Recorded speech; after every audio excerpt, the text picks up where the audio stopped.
अच्छा डॉक्टर साहब, आपका बेबी स्किन वाला फार्मूला जो है वो बहुत पॉपुलर, बल्कि कहना चाहिए वायरल हुआ हुआ है। क्या मर्द हजरात भी इससे मुस्तफीद हो सकते हैं?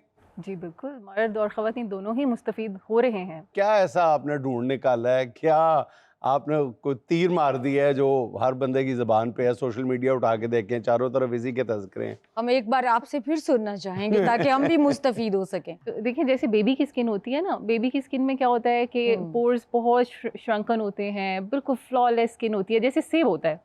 हाँ। सुर्खी माइल स्किन होती है, इवन टोन होती है। तो क्या होता है, जैसे बेबी की स्किन होती है, उस तरह की स्किन करने के लिए हमें स्किन की हिफाजत करनी पड़ती है। एक छोटे होते हम एक ऐड देखा करते थे, मुझे याद है, उसमें उसकी टैगलाइन होती थी, हुस्न बस मांगता है केयर। हाँ। तो बिल्कुल मैं जब प्रोसीजर्स करती हूँ या लोगों को स्किन केयर का बताती हूँ, तो मेरे हमेशा माइंड में यही होता है कि जिस चीज़ की आप केयर करते हैं ना, स्किन पे एक पौधा है, जैसे आप पौधा लगाते हैं, उसको पानी देते हैं, छाँव धूप का ख्याल रखते हैं, तो आपकी स्किन भी एक समझे कि एक ऑर्गन है, लार्जेस्ट ऑर्गन है हमारी। दूसरे लफ्जों में आप कह सकते हैं कि हुस्न मांगता है सिर्फ पैसा। क्या बात। अच्छा, ये भी एक मिथ ही है बिल्कुल।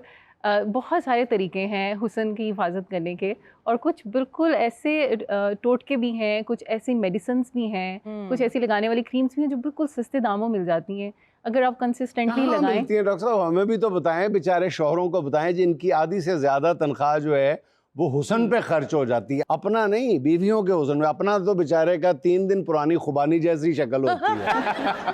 पैसे खर्च कर कर के उसका सत्यानाश हो जाता है। तो हमें भी वो जरा सस्ते टोटके बता दें ना।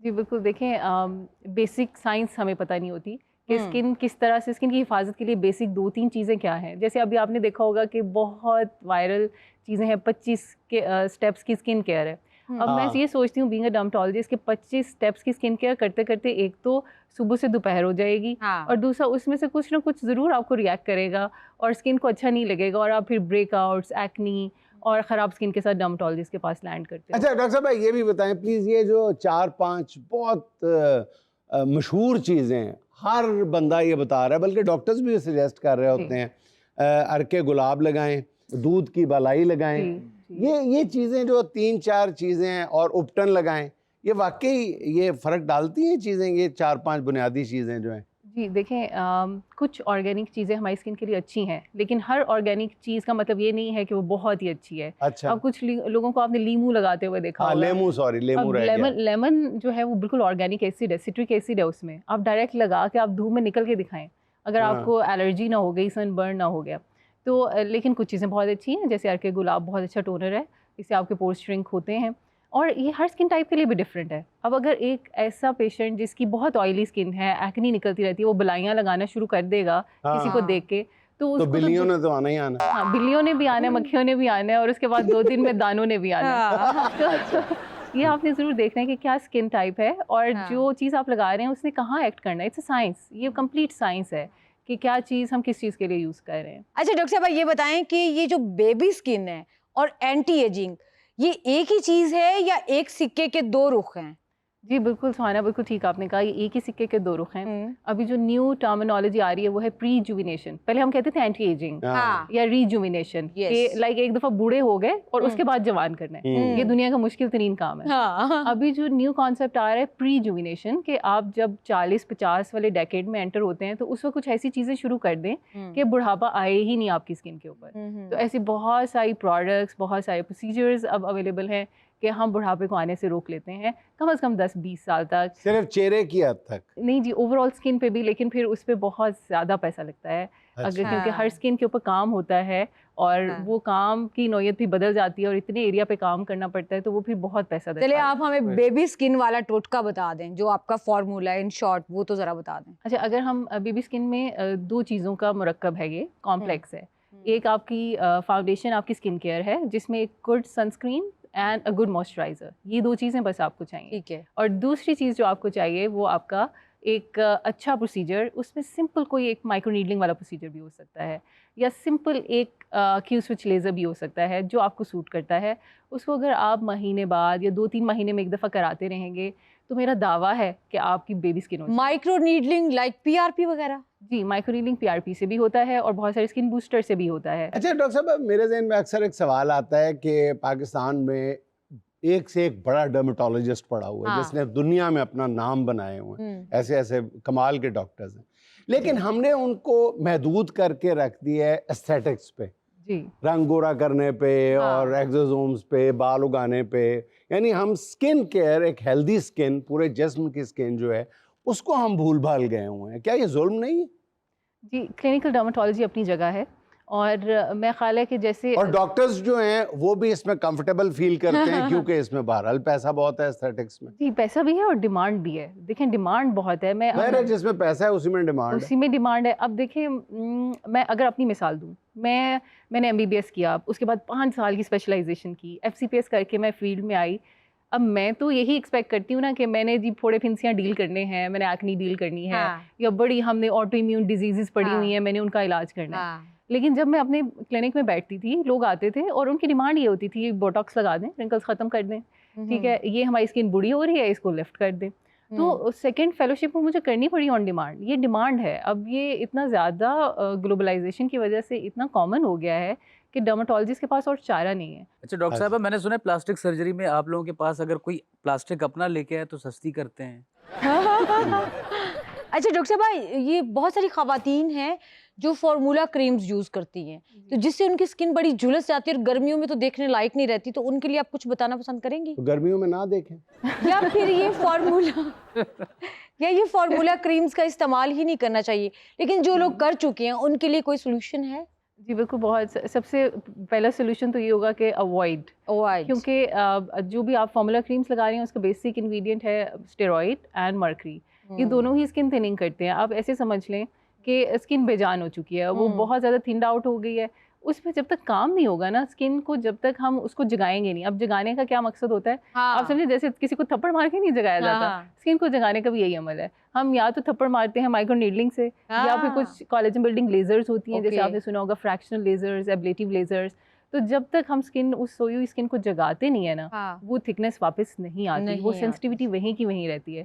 तो अब 300 रुपए की फार्मूला क्रीम लगा के हजारों लाखों रुपए के प्रोसीजर्स करा सकते हैं, तो फिर सोच के लगाएं। डॉक्टर साहब ये फरमाइएगा कि क्या हमारे यहाँ ये जो अपना अपना काम करने की बाउंड्रीज हैं, ये रीड्रॉ करने की ज़रूरत नहीं है? जी बिल्कुल। एक पार्लर वाली जो हैं वो एस्थेटिक प्रोसीजर्स कर रही हैं, और एक जो एस्थेटिक प्रोसीजर, जो आम एस्थेटिक प्रोसीजर हैं हाइड्रा वगैरह, वो उससे बड़े, वो सर्जरीज कर रही हैं बड़ी बड़ी, और बैरियाट्रिक सर्जरी कर रहे हैं जो क्वालिफाइड नहीं है, एंटाइटल नहीं है, वो कर रहे हैं।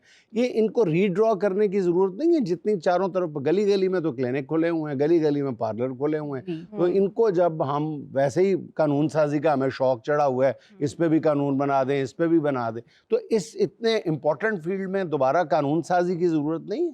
पीएमडीसी वो बॉडी है जो कि डॉक्टर्स को रेगुलेट करती है इन Pakistan medical and dental council. उसी की रोशनी में आप मेरे सवाल का जवाब दे दें कि ये जो टमी टक है या ये जो लाइपोसक्शन है, ये किसका काम है? देखिए, ये सर्जन, प्लास्टिक सर्जन का काम है, इसलिए वो ये डर्मेटोलॉजी की भी फील्ड है। हमारी टेक्स्ट बुक, हमारी स्पेशलाइजेशन की टेक्स्ट बुक में लाइपोसक्शन का एक पूरा चैप्टर है। तो डर्मेटोलॉजिस्ट जो कि एफसीपीएस डर्मेटोलॉजिस्ट हैं या फिर प्लास्टिक सर्जन है, जैसे पीएमडीसी का लॉ है कि उसने एस्थेटिक्स को भी प्लास्टिक सर्जरी या जनरल सर्जरी और डर्मेटोलॉजी को दे दिया हुआ है। तो इसके अलावा जो भी करेगा that is out of law, right? लेकिन इम्प्लीकेशन बहुत कम है हमारी। अच्छा डॉक्टर साहब, आप बीइंग एक्सपर्ट, ना तो मैं आपसे कोई मेडिसिन पूछ रही हूँ, ना मैं आपसे कोई टोटका पूछ रही हूँ, और ना मैं आपसे कोई ट्रीटमेंट पूछ रही हूँ। आप मुझे ये बताएं कि शदीद गर्मी, शदीद सर्दी में हमें अपनी स्किन की केयर कैसे करनी चाहिए? स्किन आपकी बॉडी का सबसे लार्जेस्ट ऑर्गन है, तो जैसे आप इंटरनल हेल्थ के लिए जो चीज़ें करते हैं ना, वही स्किन को चाहिए होती हैं। जैसे आपकी एक्सरसाइज बहुत ज़रूरी है कि आप हफ्ते में 3 दफ़ा या 4 दफ़ा 20 मिनट की एरोबिक्स करते हैं। एरोबिक्स का मतलब है कि ऐसी एक्सरसाइज जिसमें आपका सांस फूले, आपको पसीना आए, आपके दिल की धड़कन तेज़ हो जाए। ये स्किन के लिए भी बहुत ज़रूरी है ताकि ब्लड सर्कुलेशन बढ़े, कोलेजन बनता रहे। दूसरी चीज़ आपकी क्लीन डाइट है। क्लीन, आप कितनी एंटीऑक्सीडेंट रिच डाइट लेते हैं, आपकी प्रोटीन कंटेंट कितना ज़्यादा है, ये बहुत ज़रूरी है अच्छी स्किन के लिए। पसीना आना अच्छी अलामत है स्किन के लिए, स्किन पोर्स के लिए बहुत अच्छी अलामत मतलब इससे सारी स्किन सांस लेना शुरू कर देती है। एग्जैक्टली। तो आजकल एक्टिव हो जाती है। मुझे लगता है कि अभी तो हमें पसीना आता ही नहीं है, हम एसी में बैठे रहते हैं अक्सर औकात, और गर्मी से बचने की कोशिश करते रहते हैं। लेकिन खैर सिर्फ गर्मी वाला पसीना हेल्दी नहीं है, आप एक्सरसाइज से जो पसीना आता है वो सबसे हेल्दी है आपकी स्किन के लिए। अच्छा जी, तो फाइनल रिजल्ट ये है कि हमें 20 मिनट की एक्सरसाइज करनी है साल में 3 दफा। हफ्ते में 3 से 4 बार, हाँ? और हमें और हमें रिच प्रोटीन की डाइट इस्तेमाल करनी है। बिल्कुल बिल्कुल, ये बेसिक रेसिपी है। हाँ। तो डॉक्टर साहब, आप किस एज में बच्चियों को अलाउ करती हैं ट्रीटमेंट का या प्रोसीजर का, मेकअप वगैरह का? कौन सी एज होनी चाहिए जिसमें कम से कम कौन सी एज होनी चाहिए? हाँ, अच्छा, इस पे डिपेंड करते हैं प्रोसीजर कौन से हैं।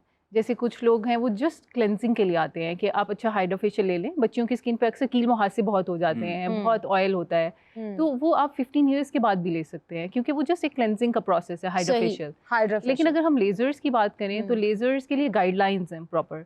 हमारी यूरोपियन सोसाइटी की गाइडलाइंस हैं, अमेरिकन सोसाइटी की गाइडलाइंस हैं। वो ये कहते हैं कि आपकी 15 से 18 साल उम्र होनी चाहिए। यूरोपियन थोड़े कंजर्वेटिव हैं तो वो कहते हैं 18 साल के बाद करनी है, और अमेरिकन कहते हैं 15 साल के बाद आप कर सकते हैं। अच्छा डॉक्टर साहब, ये जो आप एजेस बता रही हैं, एज ग्रुप्स कितनी एज में ये कर रहा है, आजकल तो हमने देखा है वैसे 6-7 साल की बच्ची जो है वो बाकायदा मेकअप शुरू कर देती है। शुरू में माँ बाप खुश होते हैं कि शरारत है, लेकिन आहिस्ता आहिस्ता वो आदी हो जाती है इतनी उम्र में मेकअप करने की, छोटी सी बच्ची जो है। Yes. और फिर बढ़ते बढ़ते प्रोसीजर्स तक पहुंच जाती है 17-18 साल। मैं आपसे ये पूछना चाहता हूँ कि ये जो सब कुछ है, ये इसमें बहुत बड़ा रोल जो है ऑब्वियसली सोशल मीडिया का है, जहाँ पे ढेर जो है फिल्टर्स इस्तेमाल होते हैं। इतने फिल्टर तो आज तक इंसानी तारीख में सिगरेट में इस्तेमाल नहीं हुए जितने इसमें टोटल हो चुके हैं सिगरेट। आप मुझे ये बताइएगा कि इससे आप कैसे जान छुड़ाती हैं जब पेशेंट आपके पास आता है कि जी मुझे वैसा बना दें, और तस्वीरें और वीडियोस लेके आती हैं और उसने 2.25 करोड़ जो है वो फिल्टर लगाया होता है। फिल्टर्स की वजह से हमारा मसला बहुत ख़राब हो गया है। अब ख़वातीन को ये समझ नहीं आता कि अगर हम ज़बरदस्ती ऐसा करेंगी, ऐसी बन भी जाएंगी, तो हम पहले से ज़्यादा खूबनाक लगेंगी। खूबनाक। और ऐसे बहुत सारे फेसेस हम देखते भी रहते हैं, आपने हाँ। देखा ही होगा, हम देखते रहते हैं कि मिसमैच, प्रोफाइल मिसमैच होता है, होंठ किसी और तरह के हैं, गालें किसी और तरह की हैं, जॉ लाइन किसी और तरह की है। दोनों आंखें आपस में नहीं मिल रही होती। ये तो आप एग्जैजरेट कर रहे हैं। हाँ हाँ, नहीं, ऐसा हो जाता है, हाँ। अक्सर बोटॉक्स खराब हो जाहिर जाता है, है। इतना कुछ अच्छा। करना। हमने बहुत मशहूर सेलिब्रिटीज के मुंह टेढ़े होते देखे हैं। हाँ, अच्छा। और अच्छा, जितनी सेलिब्रिटीज है ना जिन्होंने प्लास्टिक सर्जरी, फिलर्स ये वो करवाए हुए हैं, इन सब की शक्ल सेम है और ऐसा लगता है कि मरी हुई बिल्ली है। अच्छा जी, अब सुहाना का सवाल 4 ऑप्शंस के साथ। खवातीन क्या बताने में डंडी मारती हैं? सही उम्र, खामिंद की तनख्वाह, ब्यूटी सीक्रेट, डाइट प्लान। तो मैं अपने पेशेंट्स की बात करूं तो हमेशा प्रोसीजर बताने में डंडी मारती हैं कि किसी का कोई बहुत अच्छा लग रहा हो, पूछता है कि क्या कराया आपने, तो कहेंगी नेचुरल ब्यूटी है।